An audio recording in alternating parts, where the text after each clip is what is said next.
¿Qué pasa cuando un animal se convierte, sin saberlo, en el cómplice más oscuro de un crimen? Imagina esto: un tiburón, un público expectante y, en un instante, la cruda verdad de un asesinato vomitada a plena vista. Esto no es una película de serie B, colega. Esto pasó.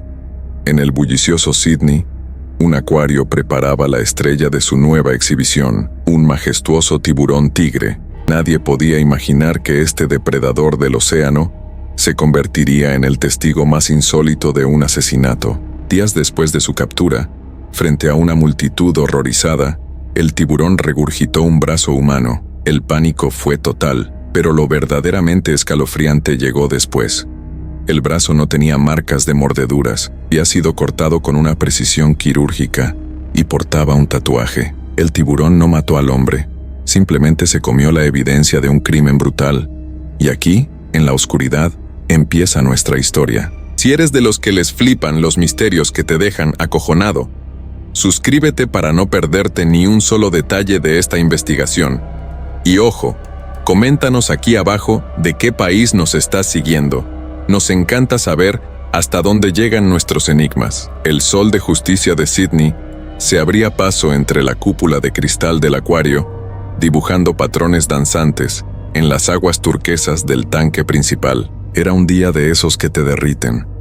Un calor pegajoso que invitaba a buscar refugio en cualquier sitio climatizado. Miles de turistas y familias locales se agolpaban en el recién inaugurado Valle del Tigre, la nueva atracción del Sydney Aquarium. La estrella indiscutible era Patches, un imponente tiburón tigre de casi 4 metros de largo, capturado apenas una semana antes en aguas costeras y trasladado con gran despliegue a su nuevo hogar. Su nombre era un guiño a las curiosas marcas en su piel, un patrón único que lo hacía inconfundible. La gente murmuraba excitada, niños pegados al cristal con los ojos como platos, absortos en la majestuosa, aunque inquietante, figura que se deslizaba con gracia depredadora. El ambiente era de pura fascinación. Los días pasaron, y Patches se adaptaba sorprendentemente bien a su cautiverio. Comía con voracidad el pescado que le ofrecían los buzos, y parecía ajeno a las miradas curiosas que lo seguían a través del grueso cristal. La afluencia de público era constante, y la dirección del acuario estaba que se salía de contenta. Pero la tarde del 26 de abril de 1935, sí, amigos, esto ocurrió hace casi un siglo, pero el eco de su horror aún resuena. Un cambio imperceptible comenzó a gestarse en el comportamiento del tiburón. Patches, normalmente tan sereno en su movimiento, empezó a nadar de forma errática, chocando levemente contra las paredes del tanque, mostrando signos de una angustia inusual. Unos cuantos guardias de seguridad y biólogos marinos lo observaban con creciente preocupación desde la sala de control, mientras los visitantes, inconscientes de la tensión, seguían tomando fotos y riendo. De repente, Patches detuvo su frenético nado, se quedó quieto en la superficie del agua. Un espectáculo inusual. Un gorgoteo profundo resonó en el silencio expectante que había invadido la sala. Los niños dejaron de reír. Los adultos se miraron entre sí, incómodos, y entonces, con una sacudida violenta que hizo temblar el agua, el tiburón abrió sus fauces. No era comida, no era una bolita de pelo. Ante los ojos atónitos de la multitud, Patches vomitó con un chasquido húmedo. Lo que salió de su estómago no fue un simple pez, fue un brazo humano, un brazo entero, desde el hombro, flotando macabramente en el agua cristalina del acuario. El silencio se rompió con un grito agudo, seguido de un coro de exclamaciones de horror y el estruendo de la gente corriendo, tropezando, empujándose para salir de allí. Era el caos total. Un brazo humano. Joder, qué putada. El pánico se extendió como la pólvora. En cuestión de minutos, el acuario, antes lleno de vida, se vació, salvo por un puñado de valientes empleados con el estómago revuelto y la cara desencajada, que intentaban asimilar lo que acababan de presenciar. La policía llegó en tromba. Sirenas a todo trapo rompiendo la calma de la tarde australiana. El detective inspector Mateo Vargas, un hombre de 50 y pocos con el rostro curtido por años de ver lo peor de la humanidad, fue el primero en entrar, seguido de cerca por la detective Elena Ríos, una joven astuta y prometedora, aunque aún con el idealismo de quien no ha visto demasiado la oscuridad. La escena era surrealista, un acuario de ensueño convertido en un escenario de pesadilla, con un tiburón, mudo y gigante, como único testigo. Los buzos, bajo la supervisión de los forenses, recuperaron el brazo. El ambiente era cargado, denso, con el olor a cloro mezclado con el hedor acre del miedo. La primera revisión fue rápida, pero la revelación fue un mazazo. «Sin marcas de mordedura, inspector», dijo la forense con la voz apenas un murmullo. «El corte es limpio, quirúrgico. De verdad parece que lo han seccionado». Mateo se inclinó, con una arruga profunda entre las cejas. «Así que el tiburón no lo mató, ¿eh? Solo lo encontró». El terror inicial de la gente, al pensar en un ataque animal, se transformó en una helada comprensión. Esto no era un accidente, era un asesinato, y el tiburón, un mensajero involuntario de la muerte. La policía tenía ahora un puzzle macabro entre manos, sin cuerpo, sin escena del crimen, solo un trozo de evidencia que había viajado por el estómago de un depredador. Menuda movida. El brazo tenía una característica distintiva, un tatuaje. No era el típico ancla o corazón, era un diseño intrincado, casi tribal, un nudo celta que se entrelazaba con lo que parecía serpiente marina. Los forenses trabajaron contrarreloj, escaneando bases de datos, consultando con artistas del tatuaje locales. La identificación de la víctima se convirtió en la prioridad número 1. Mientras tanto, la noticia del brazo del tiburón se extendía como un reguero de pólvora, no solo por Sydney, sino por todo el país. La prensa se volvió loca, con titulares sensacionalistas y especulaciones salvajes. El pánico se mezcló con una morbosa curiosidad. La gente quería respuestas y las querían ya. La presión sobre Vargas y Ríos era inmensa, palpable. La búsqueda del dueño del tatuaje no fue fácil. El diseño, aunque único, no era lo suficientemente raro como para aparecer en registros criminales rápidamente.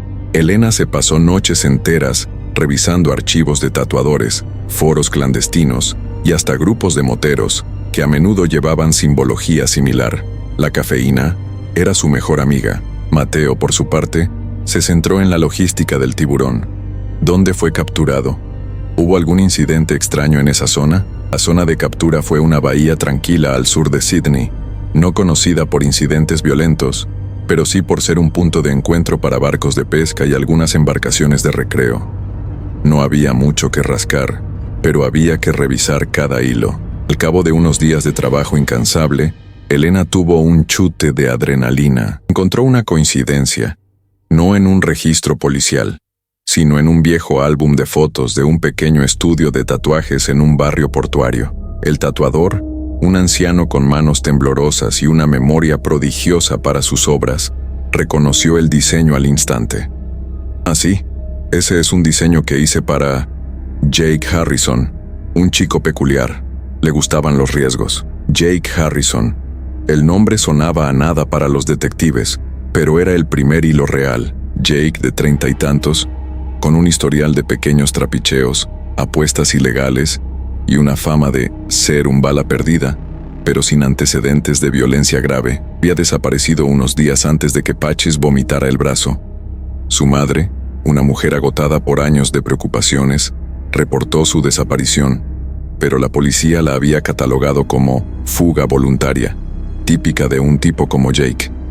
Ahora, su historia cobraba un giro macabro. La casa de Jake Harrison, un pequeño apartamento destartalado en las afueras, era un reflejo de su vida desordenada. Ropa tirada por el suelo, restos de comida china, ceniceros desbordados. No había señales de lucha, ni sangre, ni nada que indicara un crimen violento.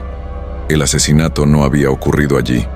Esto complicaba las cosas aún más. La forense confirmó que la sangre del brazo era tipo O negativo, lo que coincidía con los registros médicos de Jake. La historia era cada vez más extraña. ¿Dónde fue asesinado?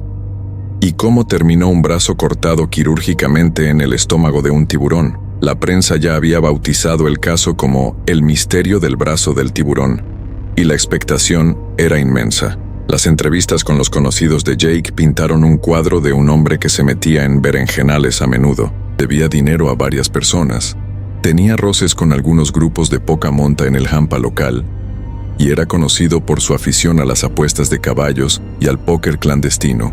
Entre la lista de enemigos potenciales destacaban Tommy, el Dedo O'Malley, un matón de poca monta al que Jake le había desplumado una buena cantidad en una partida de cartas, y Sarah Jenkins, una antigua novia despechada que no le guardaba precisamente cariño. Ambos tenían coartadas más o menos sólidas, pero Mateo no se fiaba un pelo.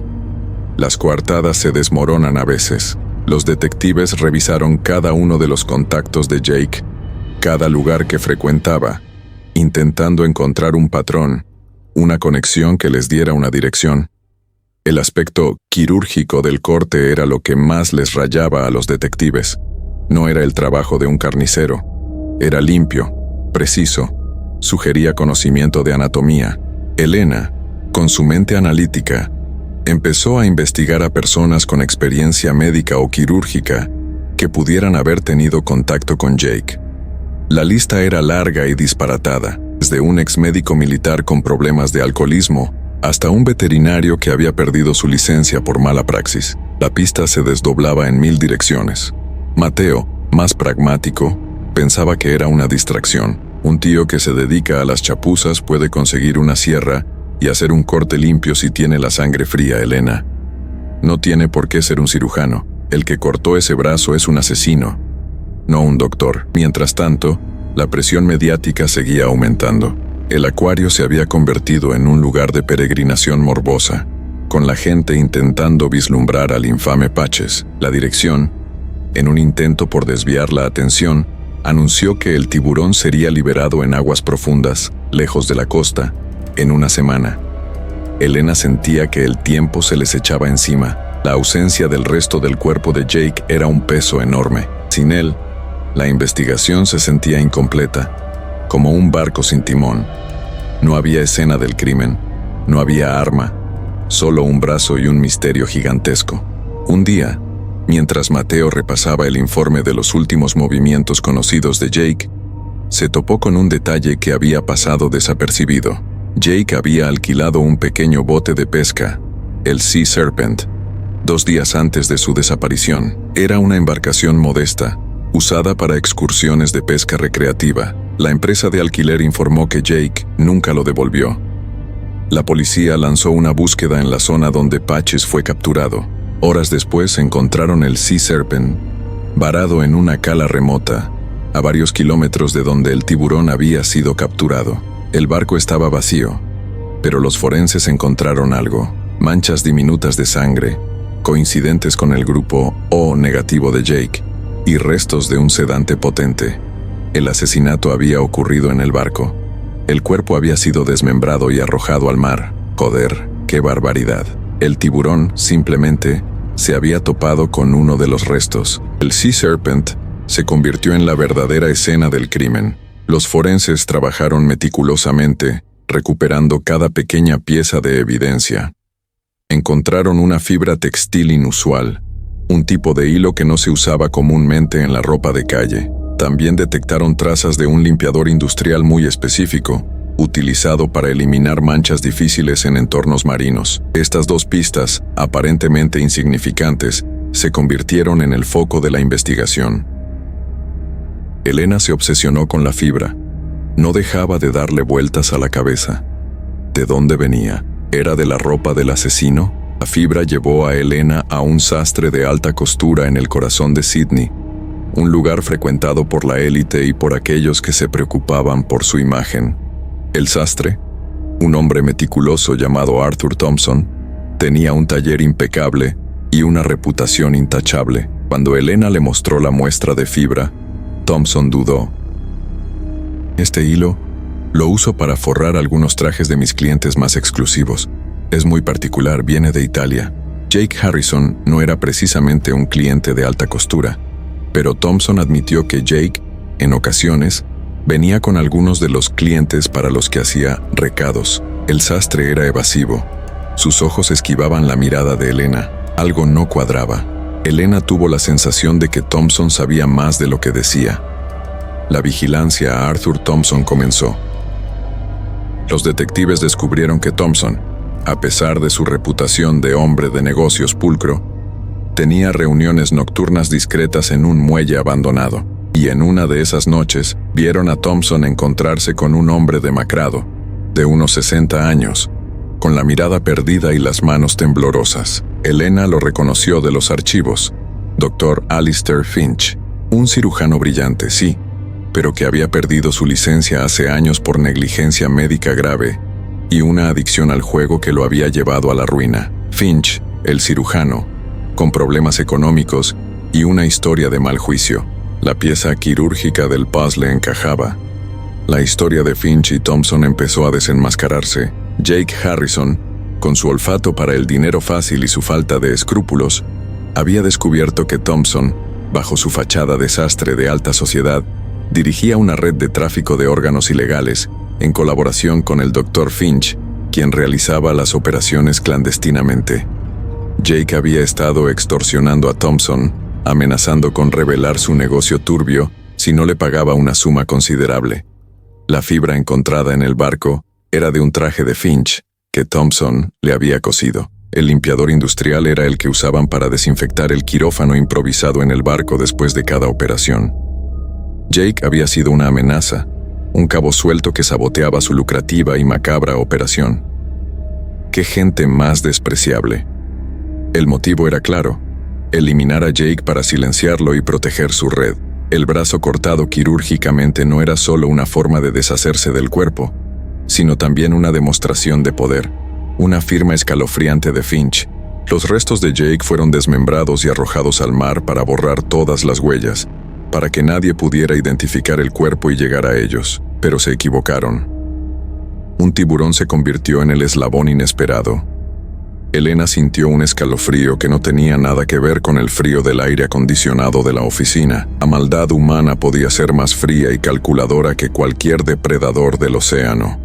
La red se cerró alrededor de Finch y Thompson. La policía, con Mateo y Elena a la cabeza, planeó una redada en el muelle abandonado, donde Thompson y Finch tenían su base de operaciones. Era una noche de tormenta, con el viento aullando y la lluvia golpeando las chapas del viejo almacén. El ambiente era de máxima tensión. Los agentes irrumpieron, linternas en mano, en el interior mugriento del local. El olor a formaldehído y miedo era nauseabundo. Encontraron a Finch en medio de lo que parecía ser una improvisada sala de operaciones, rodeado de instrumental quirúrgico. Thompson estaba intentando quemar documentos. Finch, al verse acorralado, no mostró arrepentimiento. Sus ojos, antes hundidos por la desesperación, ahora brillaban con una locura fría. El cuerpo humano es solo carne, inspector. Partes intercambiables. Jake era solo un obstáculo. Un parásito que quería robarme mi arte. Sus palabras goteaban una frialdad que helaba la sangre. Una justificación perversa para sus atrocidades. No era solo avaricia. Era una retorcida visión del mundo. Una desconexión total con la vida humana. Thompson, por su parte, se derrumbó, balbuceando excusas y echando la culpa a Finch. Ambos fueron arrestados esa misma noche, sus imperios de muerte y avaricia desmantelados por un brazo y un tiburón. El caso del brazo del tiburón conmocionó a Sydney y al mundo entero. Los detalles del tráfico de órganos y la frialdad de Finch y Thompson dejaron a la sociedad boquiabierta. Patches, el tiburón tigre, fue liberado en las profundidades del océano, lejos de la costa. Su nombre, ya no sinónimo de una atracción de acuario, sino de un mensajero de una oscuridad incomprensible. La justicia, aunque lenta, había llegado, y los responsables fueron condenados. Pero el resto del cuerpo de Jake Harrison nunca fue encontrado. Sus restos dispersos en el vasto y silencioso océano, dejando un eco persistente de lo desconocido. Mateo Vargas y Elena Ríos, exhaustos pero satisfechos, se quedaron mirando el mar. El mismo mar que había guardado el secreto de Jake durante días. El océano siempre tiene secretos, ¿verdad, Elena?, dijo Mateo con la voz grave. Elena asintió, pensando en la inmensidad azul y en la inmensidad de la maldad que a veces se esconde en el corazón humano. ¿Cuántos más secretos, cuántas más verdades no reveladas yacían bajo esas olas, o quizás, aún peor, en las profundidades de nuestras propias ciudades? La historia de Jake Harrison, el tiburón y el brazo, nos recordaba que a veces lo más terrorífico no es lo sobrenatural, sino la fría y calculada oscuridad que habita entre nosotros. Si has sobrevivido a esta historia que te deja helado, suscríbete para desvelar el próximo misterio con nosotros. El resto del cuerpo de Jake Harrison nunca fue encontrado, pero ¿qué crees que le pasó exactamente a Jake antes de que el tiburón encontrara su brazo? Deja tu teoría en los comentarios. Y si tienes coraje para más historias como esta, suscríbete al canal y activa las notificaciones. Nunca sabes qué te espera en la oscuridad.